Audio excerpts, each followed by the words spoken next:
Ok, allez, rajoutez un peu plus de bras. Pour ne plus jamais reprendre les kilos perdus. Expirez et relâchez. Vous êtes prêts? C'est parti!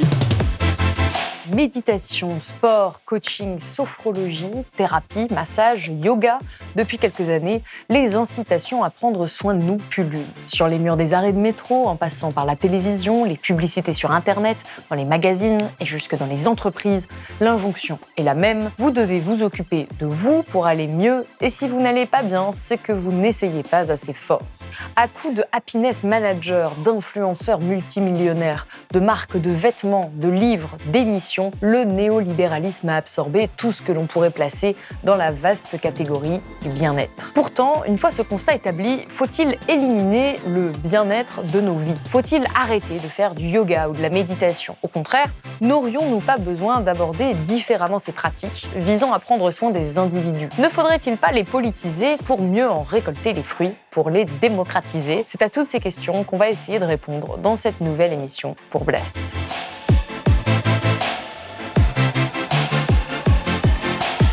Camille Test, bonjour. Bonjour Salomé Saké. Alors vous êtes professeur de yoga, ex-journaliste spécialisé dans les enjeux de justice sociale et aujourd'hui vous venez de publier ce livre, Politiser le bien-être aux éditions Binge Audio, collection Sur la table, livre dans lequel vous dressez un constat assez critique sur le milieu auquel vous appartenez puisque vous êtes professeur de yoga.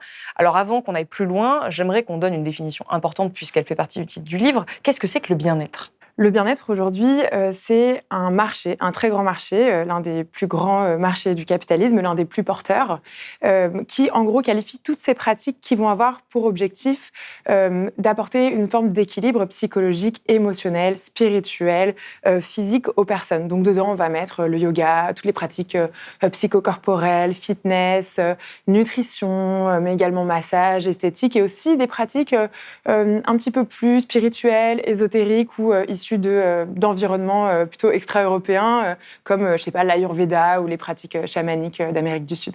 Et vous incluez aussi des pratiques thérapeutiques, finalement, qui sont utilisées dans la médecine traditionnelle, comme la psychologie, la thérapie? Ce qu'on a essayé de faire dans ce livre, c'est quand même de tracer une limite entre thérapie, on va dire, reconnue par la médecine officielle, et pratique, on va dire, un petit peu paramédicale ou de médecine alternative. Donc la psychologie se met pas dedans? Alors, la psychologie se met pas dedans, et en même temps, il y a tout un tas de pratiques qui viennent nous aider dans notre psychologie, qui peuvent se mettre dedans. Moi, dans les exemples que j'ai traités dans ce livre, je me suis plutôt attachée à tout ce qui n'était pas, en gros, pour faire très, très grossier, remboursé par la sécurité sociale. Mais finalement, les critiques que j'adresse au bien-être, mais aussi les solutions que je trouve dans le bien-être, on pourrait adresser le même genre de critiques à des pratiques plutôt médicales. Et alors, vous l'avez dit au début, le bien-être, c'est avant tout un business, 4 400 milliards de dollars chaque année à l'échelle mondiale. Vous écrivez que c'est un peu la poule aux œufs d'or du capitalisme qui est en croissance constante, puisqu'on rappelle les chiffres, depuis 2010, le secteur du bien-être connaît une croissance d'environ 8 à 10% par an, ce qui est absolument colossal. Et la France n'est pas en reste, c'est le 3e marché du bien-être en Europe, avec 133 milliards d'euros générés par an. On pourrait se dire, bon, puisque c'est un secteur qui apporte plus de bien-être aux gens, c'est une bonne chose, il n'y a pas de problème à ce que ça suscite autant d'argent. Pourquoi est-ce que, selon vous, c'est une problématique ? Effectivement, le marché du bien-être est l'un des marchés les plus porteurs du capitalisme aujourd'hui. Si c'est un problème, c'est parce que les valeurs, l'idéologie qui est véhiculée par ce marché, en grande majorité, est tout à fait soluble dans le capitalisme néolibéral. En fait, c'est à peu près la même dynamique qu'on retrouve spécifiquement dans le marché du bien-être et dans le néolibéralisme.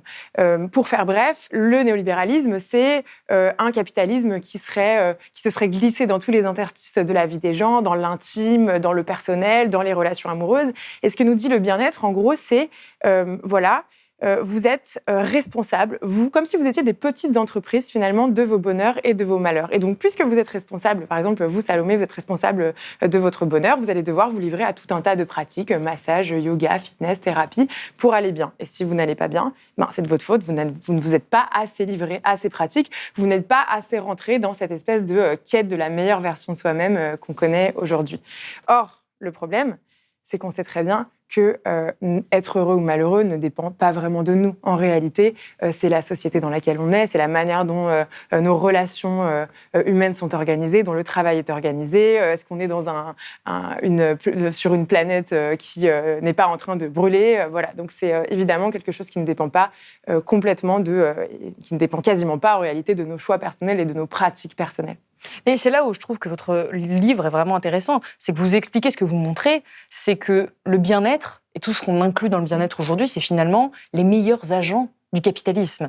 C'est ce qui va nous faire accepter ce système-là, qui va empêcher qu'on se révolte contre ce système-là, puisque vous l'avez dit, si on n'est pas heureux, si on est en souffrance, c'est que c'est de notre faute. C'est qu'on ne travaille pas assez, et donc on va dépenser, donc machine infernale, on va dépenser de l'argent pour aller mieux, en espérant toujours aller mieux sans que ça fonctionne réellement, ou en tout cas pas de manière aussi profonde qu'on l'espère, en excluant les causes structurelles qui sont beaucoup liées aussi à la violence, par exemple, du marché du travail, dont on parle beaucoup à Blast et de manière générale depuis plusieurs années. Et vous écrivez « Je crois que les espaces de bien-être font partie des espaces où les idéologies dominantes se diffusent le plus efficacement. » De quelle idéologie dominante vous parlez ?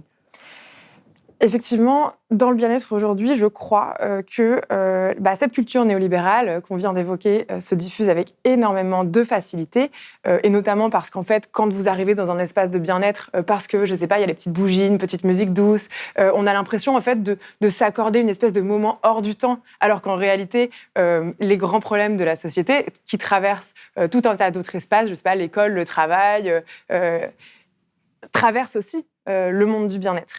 Oui, on ne peut pas exclure, on ne peut pas en faire justement une bulle à part, et puis il y aurait le reste, et puis on s'accorde ce moment à soi. Je le dis tout le temps, y compris à mes élèves, moi en tant que prof de yoga, le racisme, le sexisme, la domination coloniale, le classisme ne s'arrêtent pas à la porte d'un studio de yoga. En réalité, nous sommes traversés par les grands problèmes de la société à tout instant.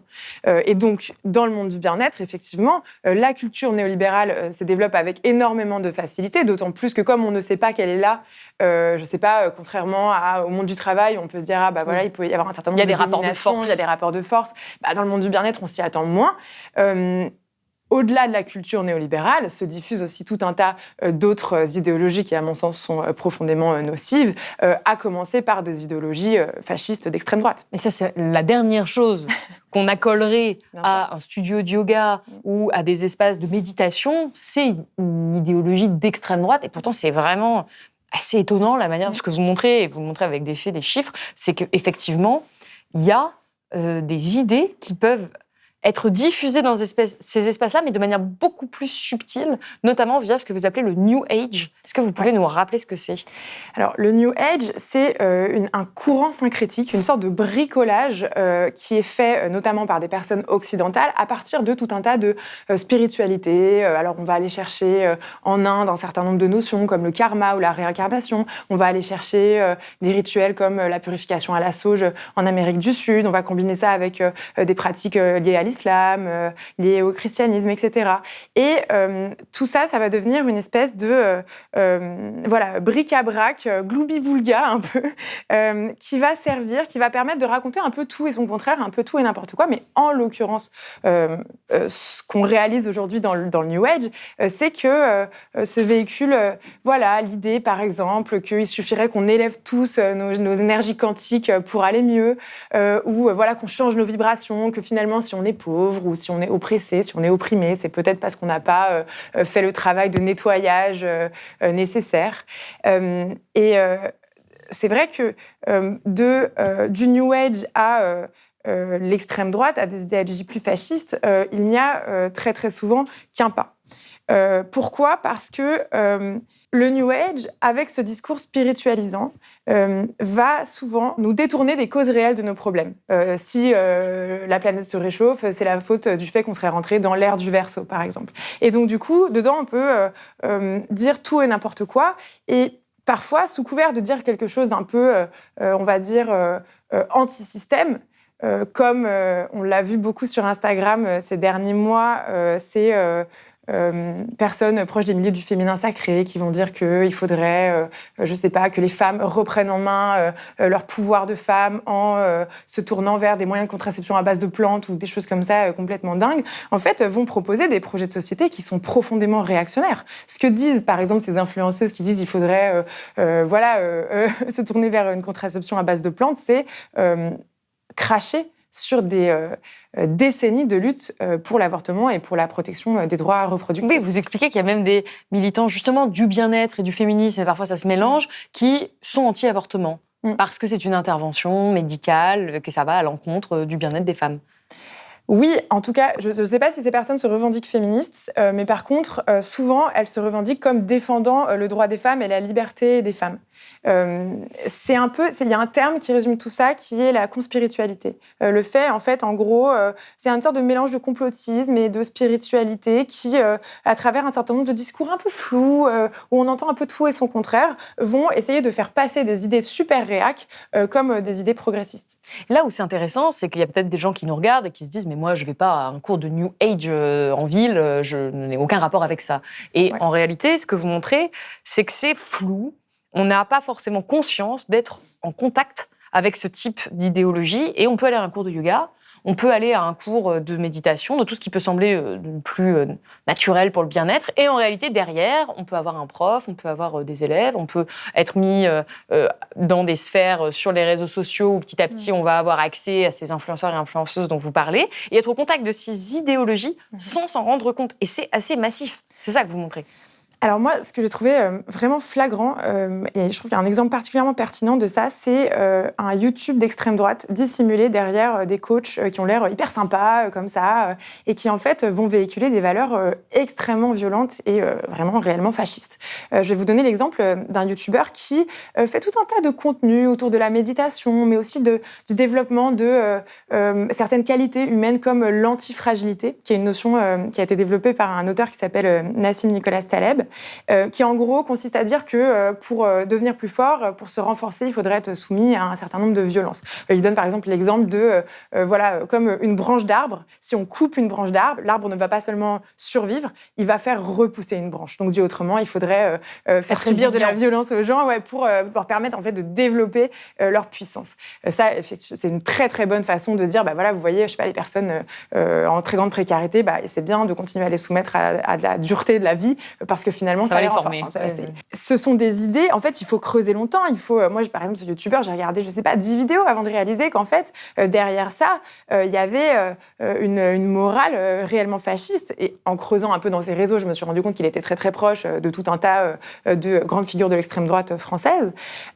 Souvent, ce sont aussi des gens qui vont se cacher un peu derrière certains philosophes, et notamment Nietzsche. Oui. Nietzsche, pour le YouTube développement personnel d'extrême droite, c'est une figure majeure, notamment avec sa notion de volonté de puissance, qui en gros dit, pour résumer à très gros traits, qu'il y aurait sur Terre des gens qui auraient plus ou moins de volonté de puissance et que l'un des objectifs de l'être humain, ça serait de développer cette volonté de puissance.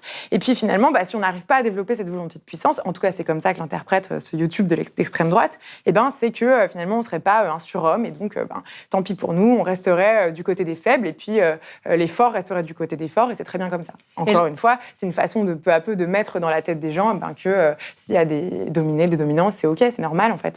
Et là, encore une fois, où je trouve ça intéressant, c'est qu'on peut juste être en train de chercher une vidéo de fitness, une vidéo de méditation sur YouTube, qu'on n'est pas du tout en train de vouloir naviguer dans ces réseaux-là, et en fait, on y rentre sans s'en rendre compte, et petit à petit, on intègre cette idéologie. Donc ça, c'est une des nombreuses limites de ces espaces de bien-être, de tous ces outils du bien-être qui, pourtant, sont censés justement nous amener à nous sentir mieux, et en réalité, promeuvent pas vraiment des projets de société souhaitables. Et il y a une autre des limites de ces espaces-là que vous avez évoquées, c'est que c'est aussi des espaces qui sont excluants, notamment les espaces physiques. Et encore une fois, alors qu'ils sont censés être incluants. C'est une des grandes revendications du bien-être. C'est tout le monde est bienvenu, tout le monde peut s'en sortir. Et en réalité, ça véhicule aussi du racisme, du sexisme, du classisme, vous l'avez dit. Comment est-ce que vous l'avez vu, par exemple, dans les salles de yoga ? Si vous n'êtes pas aujourd'hui une personne blanche, non handicapée, mince, les espaces de bien-être, en tout cas pour beaucoup, ne sont pas faits pour vous. Déjà, en termes d'accessibilité, c'est vrai que si vous êtes une personne handicapée, par exemple, que ce soit un handicap visible ou invisible, il y a de fortes chances que les espaces ne soient pas pensés pour vous, que les pratiques qui sont proposées, notamment les pratiques physiques, ne soient pas pensées pour vous. On l'a vu, par exemple, depuis le Covid, il y a un certain nombre de personnes qui ne peuvent pas fréquenter d'espaces de sport si tous les autres participants ne portent pas de masque. Quelle salle de fitness va proposer des créneaux en imposant aux gens de porter un masque? Évidemment, personne, parce qu'on va dire « Ah ben non, ça va fuir nos clients. » C'est pas rentable. Ça, c'est parce qu'on voit le bien-être comme un bien de consommation et pas comme un bien commun. De même, effectivement, c'est vrai que si vous êtes, par exemple, je sais pas, une personne grosse et que vous allez dans un espace de yoga aujourd'hui, bon, on est à Paris, je peux donner l'exemple de Paris parce que c'est un exemple que je connais, ben, vous allez vous retrouver avec des corps qui sont très différents des vôtres, avec des profs qui ne sont pas spécialement formés pour s'adresser à vous. Et puis, d'une manière générale, ce qui va se passer, c'est que si vous avez un corps qui n'est pas normé, vous allez finir par vous autocensurer très souvent parce que pour un moment de bien-être sympa, combien de moments de mal-être où soit vous allez subir des remarques grossophobes, soit quelqu'un tout à coup à côté sur votre tapis de yoga va vous expliquer comment vous devriez faire pour maigrir. Donc, c'est des espaces qui sont assez violents. Puis, je peux vous donner un dernier exemple. Dans le bien-être, on a parlé tout à l'heure un peu de la culture New Age. La culture New Age, elle est très, très influencée par cette binarité masculin-féminin. Cette binarité donc, qui voudrait qu'il y ait une sorte de pôle masculin et un pôle féminin dans la société et que ça serait de l'équilibre de ces deux pôles dont dépendrait tout l'équilibre de notre monde, elle va forcément influencer un certain nombre de discours. Développer votre féminin, Salomé Saké, Oui. attention à ne pas être trop dans le masculin. Ça, c'est violent pour tout le monde parce que ça contribue à maintenir une espèce de binarité homme-femme très, très étrange. Ça essentialise... Très toxique, surtout. Très, très toxique. Ça essentialise les qualités féminines qui seraient de développer son féminin. Ça voudrait dire développer sa créativité, développer sa sensibilité. Pourquoi pas? Mais finalement, pourquoi considérer que ce sont des qualités dites féminines? Et puis, évidemment, c'est quelque chose de profondément excluant pour les personnes homosexuelles, pour les personnes transgenres, pour les personnes non-binaires, intersexes, etc. Donc là, si on vous écoute, on se rend compte que c'est quand même un monde beaucoup plus sombre que ce qu'on nous présente. C'est avant tout un véhicule de l'idée et de l'idéologie néolibérale. On le voit aussi dans les entreprises. Moi, je pensais au happiness manager, à cette injonction permanente à être bien, à être heureux. On va même vous financer au sein de votre entreprise des cours de sophrologie, de méditation, de yoga, sans régler souvent les problèmes structurels, les problèmes de violence au travail, les problèmes d'insécurité liés à la flexibilisation du marché du travail qui rend parfois impossible le fait de démissionner ou de quitter son travail ou de changer de travail parce que c'est trop compliqué. Et ensuite, on a cette culpabilisation de l'individu permanente qu'on retrouve dans les espaces de bien-être qui sont, donc vous l'avez dit, plutôt excluants, je résume un petit peu, et bien sûr sur les différentes applications, sur tout ce qui est en ligne, sur le contenu des influenceurs, des influenceuses. Vous citez d'ailleurs une influenceuse, et je trouve l'exemple intéressant, c'est Sissi Mua, qui est aujourd'hui l'influenceuse principale fitness en France, qui est extrêmement connue. Dès qu'on cherche, je le disais, j'ai déjà cherché des cours de sport sur Internet, je tombe directement sur elle. Je pense que vous savez ce que vous devriez changer dans votre quotidien. Généralement, tu vois, quand il y a un truc qui va pas, qu'on fait pas assez de sport, qu'on mange un peu trop de sucreries, on le sait. La question à se poser, c'est est-ce que je suis prêt ou prête à changer cette chose définitivement? Pour changer votre corps, j'ai envie de dire, la première des choses à faire, c'est changer votre état d'esprit. Et elle, vraiment, le message, c'est que si on est comme on est, c'est de notre faute. Et qu'il ne tient qu'à nous de changer ça. Et tout repose sur la volonté individuelle. Et à la base, on a juste voulu chercher un cours de sport. Et on se retrouve quand même assez rapidement à se sentir pas très bien. En tout cas, moi, ça a été mon expérience. À se sentir pas très bien parce qu'on se dit, bon, j'en fais pas assez, j'ai pas assez de volonté. Et puis, je me mets dans la place de quelqu'un qui sera en surpoids, par exemple. C'est très difficile parce qu'évidemment, on le sait, aujourd'hui, le surpoids n'est pas du tout lié qu'à la simple volonté. D'ailleurs, très souvent, les gens qui sont en surpoids ne l'ont pas choisi. Et donc, il y a vraiment des limites à cet espace de bien-être. Et pourtant, vous, ce que vous faites dans votre livre, c'est surtout pas de dire il faut arrêter avec le bien-être. C'est vous dites il faut le politiser. Il faut le changer. Comment est-ce qu'on fait pour politiser le bien-être ? Effectivement, moi, ce que je propose dans le livre et que je trouve vraiment majeur, c'est de subvertir, entre guillemets, c'est de hacker ces pratiques dans lesquelles on trouve tout un tas de choses, on va y revenir, sans doute vraiment pertinentes et importantes, je pense, et tout à fait alignées avec un projet de société progressiste qui vise plus de justice et plus d'émancipation pour tous et pour toutes, et de surtout pas s'en débarrasser. Je pense qu'on aurait tort, vraiment, de jeter le bébé avec l'eau du bain, c'est-à-dire d'oublier que derrière derrière ces pratiques, derrière le fait qu'effectivement, ces pratiques, elles ont été captées par le marché, elles ont été transformées en biens de consommation, il y a en fait tout un tas de solutions qui préexistaient au capitalisme, qui existent dans tout un tas de cultures non capitalistes, qui nous permettent, dans une société qui nous dissocie de nos corps, qui nous coupe de ce qu'on vit à l'intérieur de nos corps, que ce soit des expériences physiques, sensorielles, de plaisir ou aussi des émotions, elles nous permettent d'être des corps. Je pense que si les gens aujourd'hui vont dans les espaces de bien-être, c'est évidemment parce qu'il y a cette culture de la meilleure version de soi-même, cet impératif biomoral, j'appelle ça comme ça dans le livre, qui oblige les gens en quelque sorte à se livrer à toutes ces pratiques, mais c'est aussi parce que c'est un des rares espaces dans cette société où on peut être des corps transpirants, des corps bougeants, des corps qui vivent des émotions, des corps qui se confrontent peut-être à un certain nombre de souffrances, de honte. C'est notamment ce qu'on retrouve dans les espaces un peu thérapeutiques. Et puis ce sont aussi parmi les rares espaces dans une société occidentale totalement coupée de toute forme de spiritualité où l'on peut expérimenter un certain nombre de pratiques spirituelles qui, je pense, correctement utilisées, ne sont pas exemptes de solutions politiques. Mais alors la question, c'est comment est-ce qu'on fait pour que ce bien-être devienne un bien commun? Parce que c'est ça que vous défendez, pour que tout le monde y ait accès et qu'il aille de pair avec un projet de transformation de société. Et encore une fois, on en parle énormément ici à Blast. Le marché du travail aujourd'hui est violent, la société est violente, elle est excluante, il y a des rapports de domination qui s'exercent en permanence. Comment est-ce qu'on fait pour allier ce bien-être que vous considérez essentiel, c'est-à-dire toutes les pratiques qu'on a citées, avec un bien-être, avec une transformation révolutionnaire? Vous appelez à un bien-être révolutionnaire, c'est le terme que vous employez. Comment est-ce qu'on fait pour articuler ça? Ce que j'ai essayé de faire dans le livre, c'est de proposer déjà 2 critères. En gros, en quoi telle pratique de bien-être, elle fonctionne avec un projet progressiste et en quoi elle ne l'est pas. Pour moi, une pratique comme, yoga, nutrition, massage, qui pourrait fonctionner avec un projet de société progressiste, c'est une pratique qui émancipe. Ça veut dire, par exemple, que si dans cette pratique, il y a l'injonction à être toujours plus mince parce que dans une société notamment patriarcale, on nous demande, notamment nous les femmes, à être toujours plus mince, ça n'émancipe pas, c'est juste une injonction de plus. Et puis, à mon sens, ce sont des pratiques qui ne doivent pas se dresser entre nous et les luttes, entre nous et tout ce qui nous permet de nous organiser collectivement pour transformer cette société. Et peut-être même que ça peut être des pratiques qui favorisent les luttes, qui favorisent l'engagement, qui favorisent la mise en mouvement. Et je pense que c'est possible.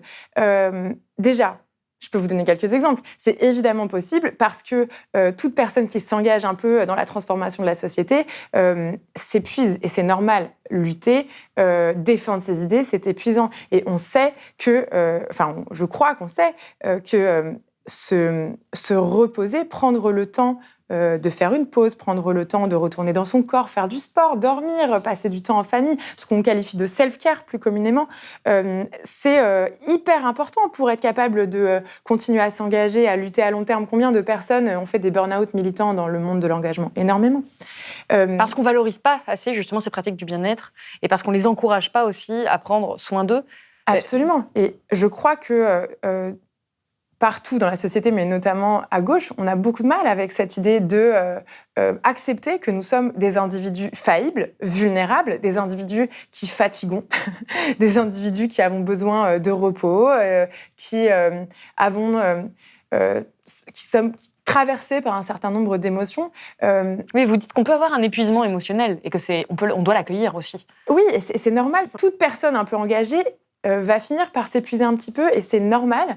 En revanche, ce qui n'est pas normal, je pense, c'est qu'on continue, notamment à gauche, à considérer que ces émotions, cette difficulté, ces douleurs corporelles, ces douleurs psychiques sont honteuses. Francis Dupuy-Derry, qui est un auteur qui écrit notamment sur les Black Blocs, montre par exemple que les Black Blocs vont souvent considérer leurs émotions négatives et positives comme une sorte de maladie honteuse. Pas tous et toutes évidemment, mais en tout cas dans les grandes tendances. Quoi. C'est un exemple en tout cas qui cite. C'est vrai que quand on se plonge un peu dans l'histoire de l'engagement, dans l'histoire du militantisme, on sait très bien que, notamment parce qu'il y a une forme de culture virile qui regarde toute forme de vulnérabilité comme un tabou absolu, comme une tare, eh bien, on va déconsidérer toute pratique qui, en quelque sorte, viendrait mettre en lumière le fait qu'on a besoin de se reposer. On a besoin de sortir d'une sorte de productivisme permanent des luttes, et je trouve ça hyper important de le conscientiser parce que je crois qu'aujourd'hui, la gauche, le projet progressiste se bat pour une autre autre société qui serait, il me semble, pas une société patriarcale, pas une société capitaliste. Et donc, du coup, pourquoi est-ce qu'on continue à fonctionner avec cette logique virile de... productiviste avant tout. Et productiviste, absolument. Avant tout dans l'efficacité, dans l'efficacité. Et dans le don de soi. Et ça, c'est une des grandes thématiques, je pense, dans les questions militantes, et pas que. On peut aussi parler des métiers passion, de gens qui donnent absolument. Tout, justement pour améliorer la société, et qui font face à des enjeux qui sont tellement vertigineux. Quand on parle d'inégalité sociale, quand on parle d'écologie aujourd'hui, c'est tellement énorme. La lutte à mener est tellement immense qu'on peut se dire mais j'ai pas le temps de me reposer. L'heure n'est pas au repos. Il faut agir et on peut pas prendre de pause. Et ça, c'est quelque chose qu'on retrouve beaucoup quand même. Vous avez cité les milieux de gauche, mais moi, je citerai le tissu associatif de manière plus générale, ou encore les métiers. Ça peut même être des professeurs, enfin des gens qui s'engagent vraiment corps et âme dans leur métier et qui se disent mais c'est trop important. En plus, je suis en contact parfois avec des gens qui sont en souffrance. Il faut que je les aide. Et donc, qui ne prennent jamais cette pause et qui vont souvent considérer le bien-être comme un truc de bobo. Bien sûr. Comme un truc de gens qui n'ont pas de problème et qui ne s'engagent pas vraiment. Alors moi, je vous demande, comment est-ce qu'on peut s'engager vraiment et en même temps avoir ce temps pour des pratiques qui parfois, en plus, sont coûteuses? Mais je crois qu'on peut se tourner face à cette question vers les militants des droits civiques américains, les militants afro-américains comme Audre Lorde, Angela Davis, par exemple, qui parlent de self-care et qui rappellent, Audre Lorde, par exemple, poète américaine, lesbienne, noire américaine, qui parle du fait que le fait de prendre soin de soi dans une société qui nous abîme, qui nous brise, qui nous épuise, c'est un acte de guerre politique, c'est un acte de résistance. Pour la simple et bonne raison que, en fait, si vous ne prenez pas soin de vous, personne engagée, personne qui essayait de changer la société, mais personne ne va le faire à votre place et la société attend que vous vous brisiez pour ne surtout pas mener vos combats à bien. En réalité, si au bout de 5 ans d'engagement, vous faites un burn-out, vous n'allez plus servir à rien. Toute l'intelligence de l'engagement que vous avez déployé, tous vos réseaux, toutes vos compétences ne vont plus servir à rien. Et on le sait aujourd'hui. En 2019, par exemple, de nombreuses féministes ont rendu public leur burn-out militant en disant « Moi, j'arrête, je suis épuisée ». Mais c'est tellement dommage, en fait. Peut-être que si on avait repensé un petit peu notre engagement avec des espaces de repos, avec des espaces où on se met en retrait sans avoir honte, sans avoir l'impression d'être un mauvais militant, une mauvaise féministe, un mauvais citoyen, peut-être qu'en fait, on serait plus efficace. Oui, et puis vous expliquez que ça pourrait aussi rendre les luttes plus attractives. Oui. Parce que souvent, il y a quelque chose en tout cas dans de nombreuses luttes, il y a quelque chose de violent, il y a quelque chose de l'ordre du sacrifice personnel, de on va tout donner, et que peut-être, si on avait la sensation que c'était un peu plus joyeux, un peu plus détendu par certains aspects, ou en tout cas plus respectueux des individus qui s'engagent dans ces luttes-là, vous pensez en tout cas qu'il y aurait plus de gens qui s'engageraient? En tout cas, je pense que ça viendrait toucher un public qui, effectivement, a beaucoup de difficultés à considérer l'engagement et la lutte comme un possible, souvent, effectivement, parce qu'on a l'impression qu'on va aller se briser totalement dans des milieux épuisants dans lesquels, il faut bien dire, il y a aussi souvent un peu il y a de la violence, du jugement, ce qu'on appelle aussi la pureté militante, donc le fait parfois de ne pas avoir droit à l'erreur. Le fait de montrer, moi en tant que prof de yoga très, très engagée, très politisée sur les réseaux sociaux, j'essaye de montrer qu'on peut à la fois être en manif, défendre des idées réellement radicales, en fait, de transformation de société réellement radicale, et en même temps, prendre du plaisir, kiffer, si je peux me permettre cette expression, et avoir du temps pour faire en fait ce qu'on ferait dans notre société idéale, c'est-à-dire se reposer, passer du temps ensemble, faire plein de choses super cool avec nos corps, ressentir du plaisir. Je trouve que c'est un projet de société qui donne envie, et même si aujourd'hui c'est vrai que c'est parfois énervant qu'on soit à ce point-là dans une société de l'esthétique où il faut montrer à quel point communiquer autour du fait que notre projet de société il est enviable. En réalité, si on veut convaincre, et aujourd'hui je crois qu'on a besoin de convaincre, il faut montrer que notre projet de société, c'est comme dirait le philosophe Michael Fossel, il y a une promesse sensible derrière ce projet de gauche. Alors quand je vous écoute, évidemment, j'ai envie d'adhérer à ce que vous dites, et on se dit oui, quel projet de société merveilleux, mais je ne peux m'empêcher de penser aux classes, notamment les plus précaires de la société, puisque vous parlez, encore une fois, de thérapies, de sophrologie, de tout ce qui nous permet d'avoir aussi plus de connexion avec nos corps. La plupart de ces pratiques sont coûteuses. On a besoin de dépenser de l'argent pour faire ça. Quand on pense qu'il y a 300 000 SDF en France, qu'il y a des millions de personnes qui vivent sous le seuil de pauvreté, qu'est-ce qu'on fait avec ces gens-là? On ne peut pas leur dire « oui, occupez-vous de vos bien-être ». Ils ne sont même pas dans l'engagement. Il y en a qui sont en survie. Aujourd'hui, comment est-ce qu'ils pourraient même penser la question de leur bien-être? C'est une question assez difficile. Et d'ailleurs, moi, ce que je défends dans le livre, c'est pas allez, toutes les personnes en souffrance, allez vous inscrire dans un studio de yoga parisien à 30 € le cours de yoga. Évidemment, non. Justement, c'est de dire, nous, artisans, accompagnants, praticiens du bien-être, comment est-ce qu'on fait pour rendre nos pratiques plus accessibles? Mais ça a des limites, effectivement, dès lors que nous-mêmes, praticiens, sommes pris dans un système dans lequel on est bien obligé de vivre, de payer nos loyers et donc de se faire rémunérer pour ce qu'on fait. Comment on fait pour vraiment profondément démocratiser ces pratiques du bien-être au-delà de ceux qui ont les moyens? C'est-à-dire, comment on fait pour rendre ça accessible aux gens, et on est en pleine période d'inflation, et il y a des gens qui vraiment n'ont pas les moyens, à tous ces gens-là? Je crois qu'il y a deux choses. Évidemment que dans le monde du bien-être, il y a tout un tas de personnes qui créent des associations, qui viennent accompagner par exemple des soignants, accompagner des activistes, accompagner des personnes qui ont besoin de bien-être mais qui n'ont pas souvent les moyens ou qui ne pensent même pas à se tourner vers ces pratiques. Après, il faut accepter aussi le fait que la plupart de ces pratiques que le capitalisme vend comme quelque chose de très cher, en réalité c'est assez simple. C'est se reposer, faire des siestes, bouger son corps, respirer profondément, avoir du temps en famille, finalement avoir du temps pour faire autre chose que travailler ou pour faire autre chose que faire le ménage chez soi ou s'occuper de ses enfants.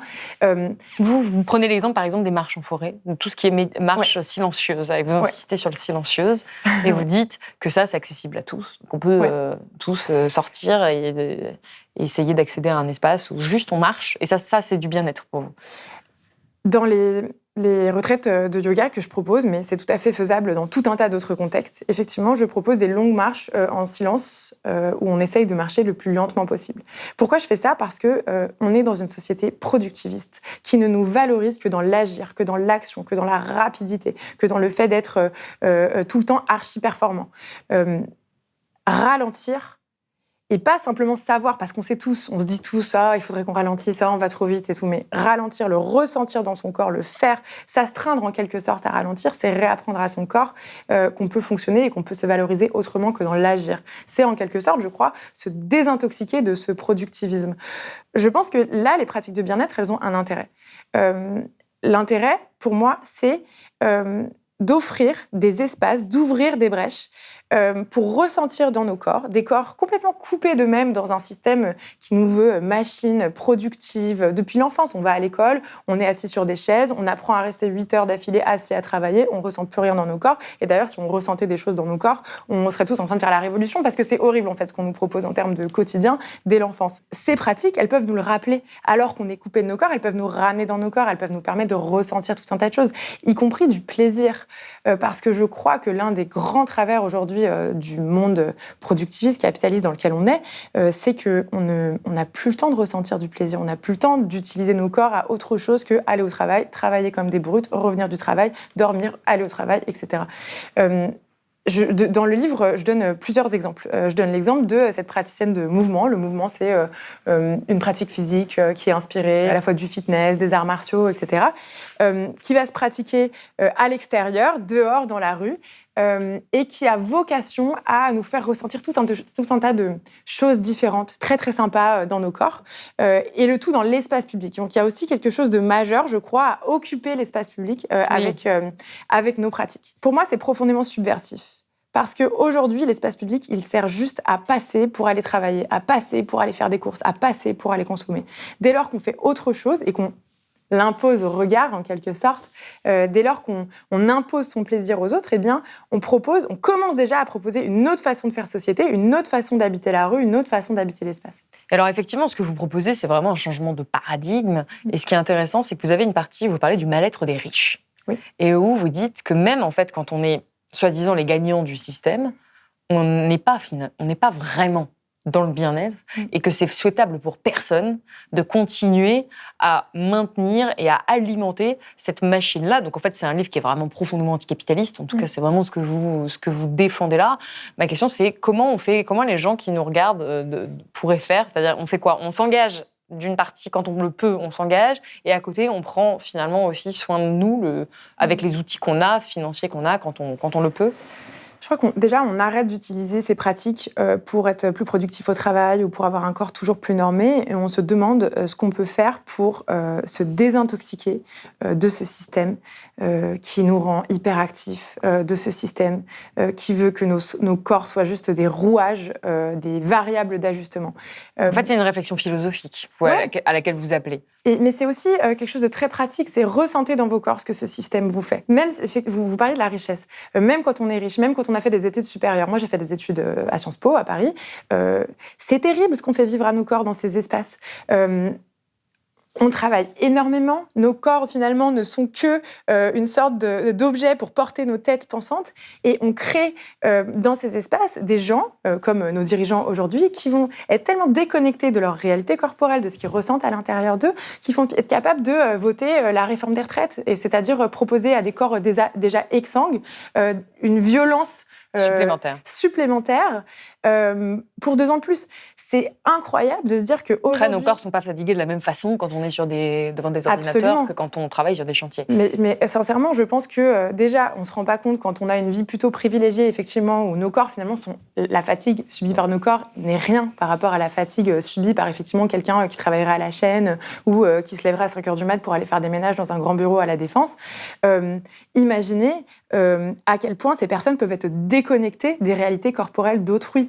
Je pense sincèrement que si aujourd'hui on est dans un projet de transformation de notre société et qu'on ne remet pas nos corps au centre, en fait, le monde qu'on propose ne sera pas différent du monde d'hier. Et pour terminer, ce que je trouve intéressant, c'est que vous dites, effectivement, si on transforme tout pour une société qui serait plus égalitaire, et qu'on n'inclut pas ces questions de bien-être individuel aussi, ça ne peut pas fonctionner, en tout cas, ça ne sera pas aussi désirable que ce qu'on l'entend. Mais à contrario, et ça c'est la partie que je trouve très intéressante, c'est qu'il y a un moment, il y a une page où vous imaginez un monde où tout le monde aurait accès aux salles de yoga, où tout le monde aurait accès à la méditation, où le bien-être serait accessible absolument à toutes et à tous, et vous expliquez que sans ce modèle de transformation profonde, ce combat de transformation profonde du modèle productiviste, ce ne sera pas désirable non plus. Donc pour vous, il faut vraiment allier les deux. Absolument, mais surtout, moi, ce livre... En rien, il ne sert à dire tout le monde, mettez-vous au fitness, mettez-vous au yoga, sinon notre société de demain ne fonctionnera pas. Ce que ce livre essaye de dire, c'est considérons ces pratiques comme des outils qu'on peut mettre au service d'une autre société, plutôt que de les jeter à la poubelle et de se passer d'outils qui sont profondément, qui peuvent être des ressources politiques vraiment majeures en réalité. Écoutez, on va terminer sur ces mots. Merci beaucoup Camille Test d'avoir été avec nous sur le plateau de Blast. Merci Salomé Saké. Et vous, est-ce que vous êtes adepte de ces pratiques du bien-être ? Est-ce qu'il y en a une plus qu'une autre qui vous parle ? Quelle a été votre expérience ? Si cette émission vous a plu, n'hésitez pas à la partager et à mettre un pouce en l'air. Je vous rappelle que Blast est un média complètement indépendant. Nous ne vivons que grâce à vous, notre audience. Donc si vous voulez que Blast puisse continuer, n'hésitez pas à faire un don ou à vous abonner sur blast-info.fr. Moi, je vous laisse. J'ai cours de méditation New Age et je vous dis à bientôt.